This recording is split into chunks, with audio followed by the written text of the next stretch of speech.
Hi all, welcome to Manju's photograph.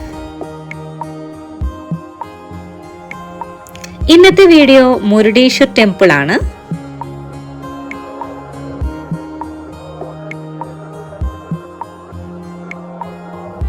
കർണാടകയിലെ ഉത്തര കന്നഡ ജില്ലയിൽ സ്ഥിതി ചെയ്യുന്ന അതിപ്രശസ്തമായ ഒരു തീർത്ഥാടന കേന്ദ്രമാണ് മുരുടേശ്വർ ടെമ്പിൾ. അറബിക്കടലിനാൽ ചുറ്റപ്പെട്ട ഈ ക്ഷേത്രം ലോകത്തിലെ തന്നെ ഏറ്റവും ഉയരമുള്ള ശിവപ്രതിമകളിലൊന്നാൽ പ്രശസ്തമാണ്.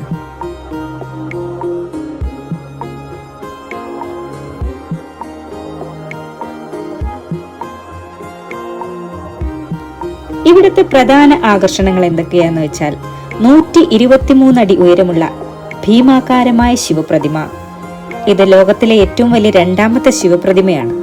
കൂടാതെ രാജഗോപുരം 237 അടി ഉയരമുള്ള 20 നിലകളുള്ള ഗോപുരമാണിത്. ഈ ഗോപുരത്തിന്റെ മുകളിലേക്ക് പോകാൻ ലിഫ്റ്റ് സൗകര്യമുണ്ട്.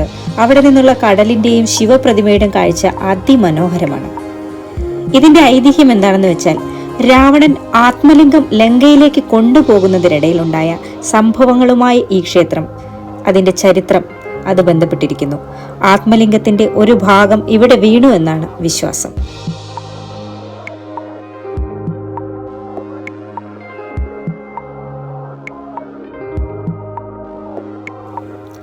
രാമായണ കാലഘട്ടവുമായി ബന്ധപ്പെട്ടതാണ് മുരുടേശ്വർ എന്ന പേരിന്റെ ഉത്ഭവം.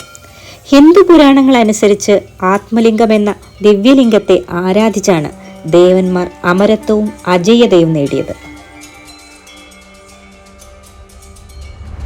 ലങ്കാധിപതിയായ രാവണൻ അമരത്വം നേടാനായി ശിവന്റെ ആത്മലിംഗം സ്വന്തമാക്കാൻ ആഗ്രഹിച്ചു. ആത്മലിംഗം ശിവന്റെ പക്കലായതുകൊണ്ട് രാവണൻ ഭക്തിയോടെ ശിവനെ ആരാധിച്ചു. രാവണന്റെ പ്രാർത്ഥനയിൽ പ്രീതനായ ശിവൻ പ്രത്യക്ഷപ്പെട്ട് എന്തു വരം വേണമെന്ന് ചോദിച്ചു. രാവണൻ ആത്മലിംഗം ആവശ്യപ്പെട്ടു. ലങ്കയിലെത്തുന്നതിനു മുമ്പ് ആത്മലിംഗം ഒരിക്കലും നിലത്തു വെക്കരുതെന്ന നിബന്ധനയോടെ ശിവൻ വരം നൽകി. ഒരിക്കൽ നിലത്തു വെച്ചാൽ പിന്നീടത് അവിടെ നിന്ന് നീക്കാൻ കഴിയില്ലെന്നും ശിവൻ പറഞ്ഞു. വരം ലഭിച്ച രാവണൻ ലങ്കയിലേക്കുള്ള തന്റെ മടക്കയാത്ര ആരംഭിച്ചു. ഈ വിവരമറിഞ്ഞ മഹാവിഷ്ണു ആത്മലിംഗം ലഭിച്ചാൽ രാവണൻ അമരനാകുമെന്നും ഭൂമിയിൽ വിനാശം വിതയ്ക്കുമെന്നും മനസ്സിലാക്കി ആത്മലിംഗം ലങ്കയിൽ എത്തുന്നത് തടയാൻ വിഷ്ണു ഗണപതിയോട് സഹായം അഭ്യർത്ഥിച്ചു. രാവണൻ എല്ലാ വൈകുന്നേരങ്ങളിലും മുടങ്ങാതെ സന്ധ്യാവന്ദനം നടത്തുന്ന ഭക്തനാണെന്ന് ഗണപതിക്കറിയാമായിരുന്നു. ഈ അവസരം മുതലെടുത്ത് ആത്മലിംഗം കൈക്കലാക്കാൻ ഗണപതി ഒരു പദ്ധതി തയ്യാറാക്കി. രാവണൻ ഗോകർണത്തിനടുത്തെത്തിയപ്പോൾ വിഷ്ണു സൂര്യനെ മറച്ച് സന്ധ്യയായെന്ന് തോന്നലുണ്ടാക്കി. സന്ധ്യാവന്ദനം നടത്തേണ്ട സമയമായതിനാൽ രാവണൻ വിഷമത്തിലായി.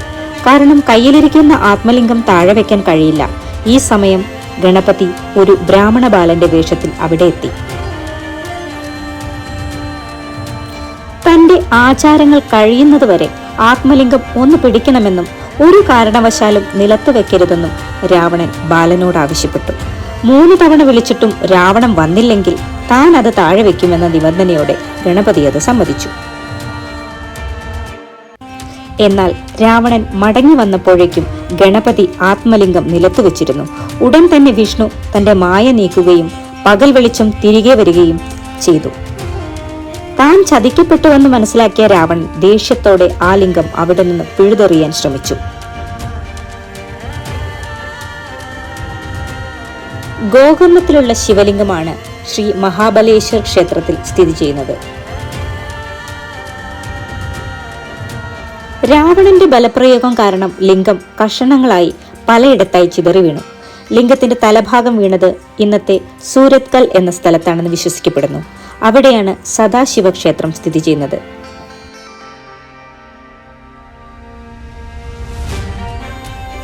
ഈ കാണുന്നതാണ് ഗോകർണ ബീച്ച്. ഇതിനോട് ചേർന്നാണ് ശ്രീ മഹാബലേശ്വർ ക്ഷേത്രം സ്ഥിതി ചെയ്യുന്നത്. ശിവലിംഗം സൂക്ഷിച്ചിരുന്ന പേടകം രാവണൻ 37 കിലോമീറ്റർ അകലെയുള്ള സഞ്ജേശ്വർ എന്ന സ്ഥലത്തേക്ക് എറിഞ്ഞു. പേടകത്തിന്റെ മൂടി അഥവാ ലിഡ് 19 കിലോമീറ്റർ അകലെയുള്ള ഗുണേശ്വർ ധാരേശ്വർ എന്നിവിടങ്ങളിൽ വീണു.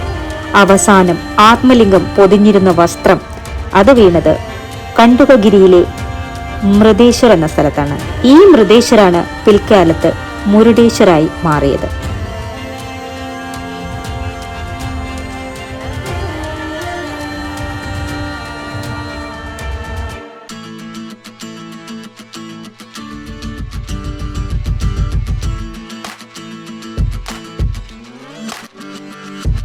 ഈ കാണുന്നതാണ് ശ്രീ മഹാബലേശ്വർ ക്ഷേത്രം.